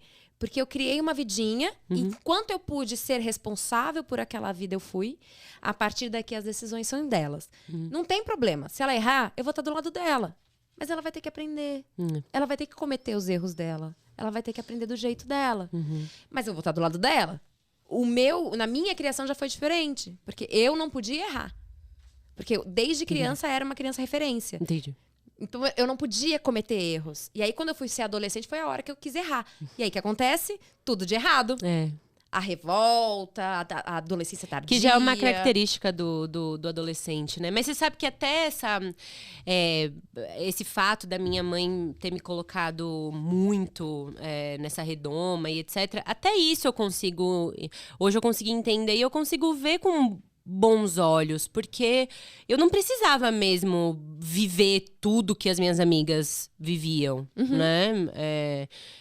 Quando você é adolescente, você fica meio com comichão, né? Você fala, eu odeio minha mãe. Olha o tamanho desse mundo. Como assim? Estão indo pra festa e eu não. Mas aí você via na festa depois que um deu como alcoólico, a outra foi abusada, a outra foi não sei o quê, a outra foi não sei o que lá. Não sei que eu precisava viver tudo aquilo mesmo. Não precisava ter vivido tudo aquilo. Então... algumas coisas eu falo, ai mãe, aquela festa você podia ter deixado. E naquela amiga você podia ter deixado. Uma coisinha ou outra, uma coisinha ou outra, tudo bem. Mas até essa superproteção dela, eu vejo com bons olhos e falo, cara, isso forjou meu caráter. Forjou, porque também não é assim. A mãe não é uma simples espectadora, o pai não é um simples espectador que faz as vontades do filho. Não. E eu que tô indo ali na festa e volta um final de semana depois. Não é assim que funciona não, meu irmão. Não vou fazer isso com a Malu também. Claro. Né? Então, mas assim... você não acha que a comunicação foi uma coisa que você... eu sinto isso muito com os meus pais hoje. Eu me comuniquei muito bem com eles na minha adolescência. Faz diferença. Me comuniquei muito mal com eles muito na mal. minha adolescência. Muito. Então, na minha fase adulta, eu falei, não, pera, Entendi. eu vou ser transparente. Não quero, vou, não vou. Só que foram anos de terapia pra entender o que eu queria e o que eu não queria. Porque eu tava moldada num formato, aquilo que a gente fala, na bolha. Claro. Eu estourei minha bolha quando eu saí de casa pra ter filho e casar. Foi aí que eu estourei minha bolha. E aí eu comecei a ter outros parâmetros de criação, inclusive. Com certeza. Porque a minha filha, ela foi reflexo da minha criação. Eu tô criando ela do jeito que eu fui criada. Mas muitas coisas que eu vejo nela, e eu tenho lembranças muito ativas da minha infância, eu falo pra ela, por exemplo, esse negócio do grito é uma coisa extremamente importante pra mim. Eu falo pra minha filha, I don't speak gritos. I don't speak gritos. Eu não entendo. Começa a gritar, meu ouvido tampa, não consigo entender. Porque a minha sogra, ela tem problema de audição. E ela grita muito. Entendi. E meu marido responde no grito. Então, quando meu marido começa a gritar, tipo... Amor! Que já é automático. Eu automaticamente não respondo. Não respondo. Eu espero ele ir até mim e me falar. Porque eu não consigo lidar com os gritos. Porque era uma coisa que eu tinha na minha casa. Entendi. Que era uma coisa que minha mãe tinha muito. Minha mãe gritava muito. Minha mãe falava muito tempo sozinha. Ela ficava discutindo, reclamando, resmungando sozinha. E isso me incomodava e eu não entendia por que ela estava resmungando se ela tinha uma vida tão perfeita que, na verdade, na nossa cabeça, enfim, aquelas coisas todas. Hoje a gente entende que não é tanto. Mas essa coisa do grito é um trauma que eu tenho. Tipo, eu não grito com a Aurora. Só que aí eu viro uma mãe bunda mole, né? Mamãe, eu quero um sorvete. Não. Por favor, tá bom. Mamãe, eu preciso quebrar esse brinquedo. Não, filha, custou caro. Por favor, tá bom. Eu sou essa mãe. A mãe que eu achei que eu não fosse ser. Entendi. A mãe que falava, criança não tem que querer nada, criança não tem que pedir nada. Eu não sou essa mãe. Eu sou a mãe que, sim, tem vontades, vamos entendê-las. E eu me espelho muito em mim, criança. Você consegue lembrar de você, criança? Você sabe que eu não lembro tanto. Tão criança, assim, eu não lembro. Eu tenho mais referências, assim, da minha vida com 6, 7 anos. Mas pititinha, assim, não. Pititinha, não. Lá pros 6, 7 anos eu consigo vislumbrar um pouco mais, assim. Mas eu não tenho... não fico me conectando muito com a minha criança interior, não. Eu acho que ela tá resolvida. Eu acho que ela tá bem. Já tentei visitar ela na terapia, mas eu acho que ela tá realmente bem. Eu acho que sim. Mas eu acho que sim. Mas teve... eu acredito muito nisso. A comunicação em casa tem muito papel. Muito papel. Então, eu ouvia muitas vezes a minha mãe me dizendo, filha, eu te amo, e a resposta é não. Mas não vou deixar de te amar por causa disso. Eu te amo, eu sei o que é melhor pra você. Você não sabe tudo sobre a vida ainda. Eu sou responsável por você. Isso, não. Isso, sim. Isso, não. Então, nunca vinha um não vazio pra mim. Tinha um porquê, o não. Os meus pais, eles sempre se preocuparam muito em me dar... não ficar se explicando, mas de dizer... Existe um propósito, existe um porquê. E isso eu acho que faz realmente muita diferença. Muita diferença. Para moldar realmente os nossos ímpetos e as vontades do adolescente, né? Porque é diferente de você falar de uma criança e de falar de um adolescente. Já tem condição, né? Se ele quiser fugir e fazer uma cagada, ele vai fazer. Fiz isso. Independente de se o pai e a mãe vai falar não. Minha mãe sempre falava isso pra mim. Falava, Andressa, se você quiser fazer, eu sei que você vai fazer. Então, assim, eu tô preocupada em te ensinar a virtude. Isso. Eu preciso te ensinar O certo. o certo. Então, assim, se você quiser experimentar maconha, se você quiser se drogar, eu sei que você tem na esquina. Não precisa de mim pra isso. Fácil acesso pra você. Mas eu preciso te explicar o que isso vai fazer com você. Ela não tinha Ao medo longo de do te falar tempo. com essa transparência. Não, nada. Sobre droga, sobre sexo, sobre nada tudo. era um tabu. Nada era um tabu em casa. Nada era um tabu em casa. Minha mãe modulava a conversa. Eu acho que isso é muito importante. Você não precisa chegar pra uma criança de 9, 10 anos e falar sobre sexo abertamente e etc e tal. Existem modulações. Então você vai falar sobre o corpinho, você vai falar sobre toque, você vai falar sobre possibilidade de abuso, mas você não precisa ficar instigando o imaginário dessa criança, que hoje em dia, não sei se você sabe, mas as crianças estão sendo expostas à pornografia. Hoje, a média são 4 anos de idade. É com a idade das nossas filhas. Você consegue imaginar as nossas filhas vendo vídeo pornô? Não. Sabe por onde é? Celular. Essa é uma questão muito forte, porque na minha casa a gente tem um combinado. A criança, ela vai assistir televisão acompanhada. Não tem criança assistindo televisão sozinha. YouTube, celular... Mas você sabe como é que funciona? Às vezes a criança tá ali... Ela sabe. Não tá assistindo... Ela mesma aperta. Ela não tá assistindo desenho. A criança tá brincando com o celular. Aí o pai tem o grupo dos amigos do futebol. Aí manda. Aí o grupo dos amigos do futebol manda um... Bobão. Olha só o que eu achei. Um peito. Oh, meu Deus, um peito. Exato. Aí o bobão vai lá e manda. O peito. Aí a criança vai lá e clica. Essa é a porta de entrada. Eu converso muito sobre questões... Essa é uma questão muito minha, porque eu comecei muito cedo, né? Então, eu fui exposta a muitas coisas muito cedo. Então, eu tenho muito receio de ela não estar preparada quando for exposta a essas situações. Então, eu converso muito transparente com ela para evitar o maior tabu de todos, assim. Então, ela tá deitada comigo na cama, ela mesma, ela começa a passar a mão no corpinho dela, põe a mão dentro da calcinha, que tá numa fase de ficar provocando, de ficar se calçando. Eu falo pra ela, filha, você pode fazer isso, mas vamos combinar uma coisa? Vamos lavar a mãozinha? E aí, quando você estiver sozinha no seu quarto, você pode fazer o que você quiser. Mas aqui, na frente das pessoas, aqui é uma região muito íntima. A mamãe não fica mostrando a periquita pra todo mundo. E ela sabe que periquita é periquita, que bumbum é bumbum, que peru é peru. Ela sabe os nomes, porque pra mim foi muito importante eu saber, porque vai que acontece alguma coisa, ela vai falar que mexeram na borboletinha dela, eu falo, que borboleta? Que é borboleta? O que é o pirulito, né? Mamãe, ele tava lambendo meu pirulito. Você não consegue... E aí você fica nesse bloqueio de comunicação. A transparência, a comunicação, pra mim, com ela é muito importante. A gente tem uma conexão bizarra.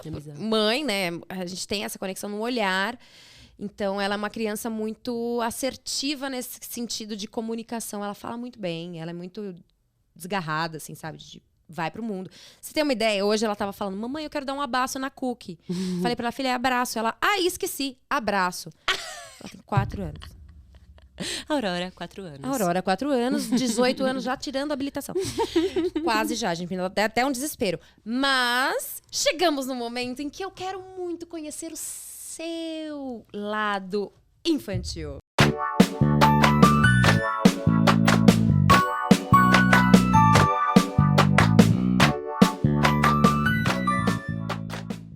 Fiquei sabendo que você tem um objeto de lado pessoal que você trouxe pra nós. Eu tô curiosa, que eu já vi, mas eu não sei o que é e quero conhecer. Seu objeto mais íntimo. Me conte um pouquinho sobre esse paninho. Essa aqui foi a minha primeira toalha. Sua ou da sua filha? A minha. Mentira, E é da sua? Malu também. Ai, Suzana Malu. Sim, exatamente. Eu tenho... Inclusive, eu não sei se você pegou essa época que os fotógrafos ficavam batendo de porta em porta pra fazer book das crianças dentro das casas. Então, minha mãe fez um desse, inclusive com essa toalhinha. E eu quis trazer porque ela tem muito significado pra mim, né? Então, o primeiro banho que a Malu tomou em casa foi com a minha mãe. E aí eu dei essa toalhinha pra ela e falei assim, olha mãe, o que eu encontrei aqui? Ela tá bem surradinha, você vê, bem usada, né? Tem 27 anos, muito Bebê. bem usada. Ah, eu preciso ver. Posso? Claro, Eu vou fazer uma fica à coisa que toda vontade. mãe faz. É sentir o cheirinho do neném. Você não faz isso? Primeira coisa que a gente faz quando pega um artigo de neném é fazer... Sim. Ai, que cheirinho de mim, neném. Ela é bem de recém-nascido, mas eu quis, quando eu casei, eu tava fazendo as minhas malas, né? Fazendo a minha mudança pra ir pra minha casa. E aí eu encontrei essa... Você encontrou, não foi sua mãe que guardou pra você? Não, eu encontrei. Minha mãe guardou, provavelmente, que ela queria uma recordação dela, mas eu roubei a recordação Ela da não minha mãe. sabia que você tinha achado. Não, ela só ficou sabendo quando eu dei pra ela, quando ela tava dando banho na Malu. Sua mãe fez enxoval? Ah, não lembro, acho que eu nunca perguntei isso pra ela, não sei, deve ter feito. Não, mas pra você, ela te deu um enxoval? Ah, pra dar Malu? É. Ah, sim, com certeza. A minha mãe era meio Com louca. certeza. Minha mãe, ela me deu um enxoval com 14 anos. É, ela não. falou, filha, quero que você tenha filhos. Me deu um sapatinho de bebê com 16. Calma, mami. Pouca pressão. Calma, mami. Minha mãe já... Não, e minha mãe é nostálgica, ela guarda essas coisas. Então eu acho muito genuíno quando a mãe não se muito. importa com isso, sabe? Tipo, guardei, nem lembro. Sim, não, a minha mãe é bem desencanada mesmo, mas... E qual foi a sensação? Vou te falar agora que você tá naquele momento de fragilizar. Super frágil, no baby blues em casa. E aí você vê a sua mãe, que é o sonho dela, provavelmente foi ser vó, dando banho na sua filha com a sua toalha. Como foi essa sensação? Não, eu acho que é aquele momento em que a vida para mesmo, né? E você fala, é isso, a vida é isso. A vida é o extraordinário numa sequência de eventos ordinários. É a vida acontecendo, né? E eu guardei exatamente para que eu me lembrasse de que, primeiro, eu sou filha. Uhum. E, segundo... eu já vivi isso, eu já precisei ser cuidada, eu já passei por essa fase. Então, tá com essa toalhinha é muito significativo para toda vez que eu olho pra Malu, eu lembro, eu já fui criança, eu já tive essa idade, eu já passei por isso. Como eu fui tratada? Como eu gostaria de ser tratada com essa idade? Como a Andressa estaria se ela não tivesse sido criada com amor? Então, essa toalhinha, ela é muito significativa exatamente para que eu não me esqueça. Da Andressa. Para que eu não me esqueça do que é realmente importante. E de como a Malu só transbordou o amor que existe aqui dentro, né? Então, esse foi meu objetinho. Ela não cabe mais. Ela não cabe mais? Preciso de outro pra colocar aqui dentro. Eu gosto bastante. Minha mãe tem bastante coisa minha guardada de quando eu era criança. E eu confesso, eu não guardei nada de Aurora. Porque as amigas vão engravidando, a gente vai passando. Nossa, passei tudo também. Então, a gente não tem essa questão de guardar como nossas mães faziam, né? Eu acredito que isso tem muito mais da nossa criação, mais do que nossa geração. De ter essas questões de material, coisas guardadas, assim.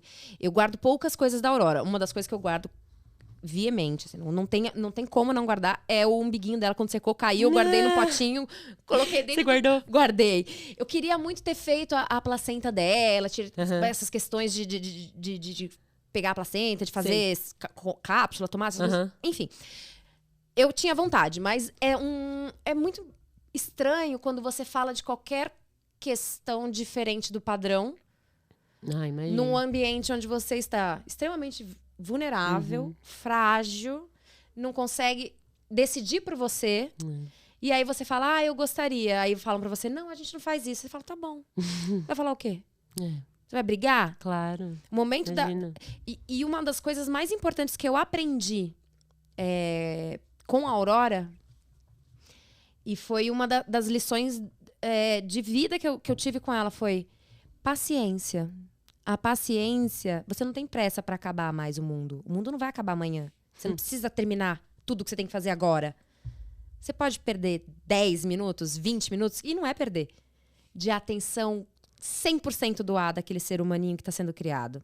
Porque a nossa geração, que eu imagino na nossa criação, não tinha essa informação. Não, imagina. Se você perguntar para os seus pais sobre empatia, a minha mãe, se eu perguntar, mãe, o que é empatia? Ela fala para mim, é uma pessoa simpática. A empatia não é uma palavra que faz parte da rotina, é uma palavra recém. E eu acho que o seu papel como comunicadora também, e falar desse seu maternar de uma forma tão transparente, inclusive neste livro, que eu estou super, super ansiosa para ter outro filho, para fazer ele de diário.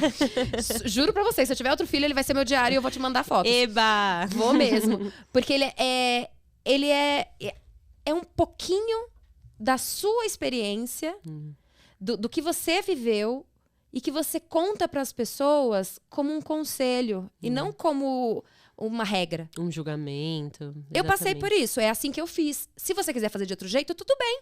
Mas do meu jeito funcionou assim. E pra mim isso me faltou. Eu senti muita falta disso. Não tinha um que fosse assim. Eu sei. E eu não me senti acolhida.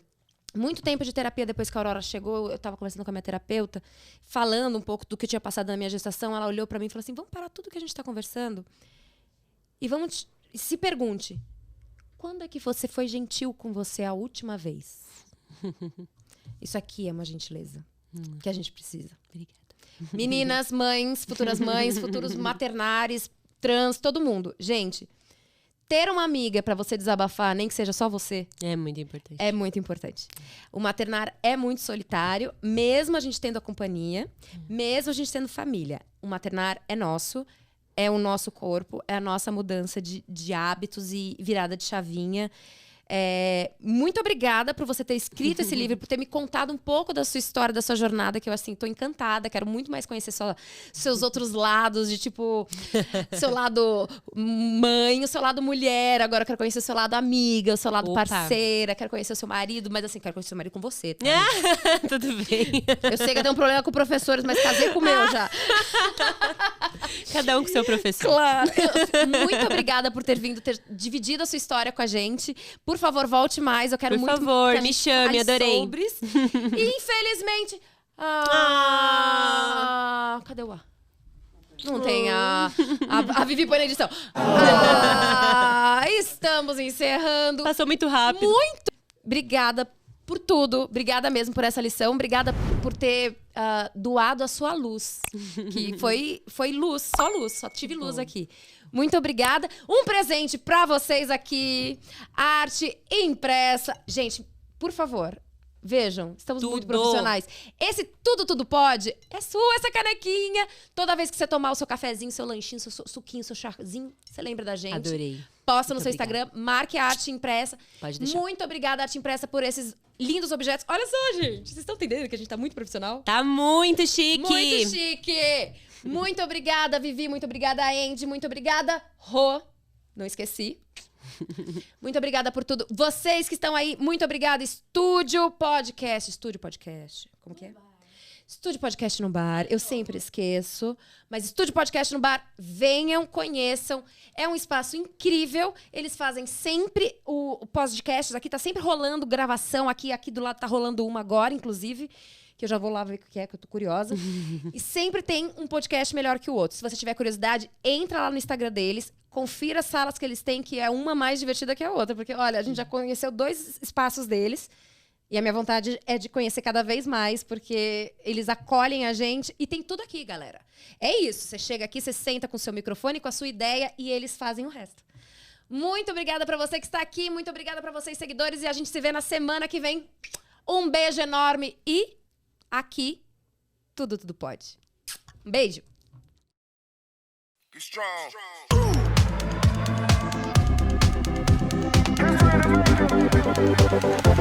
strong.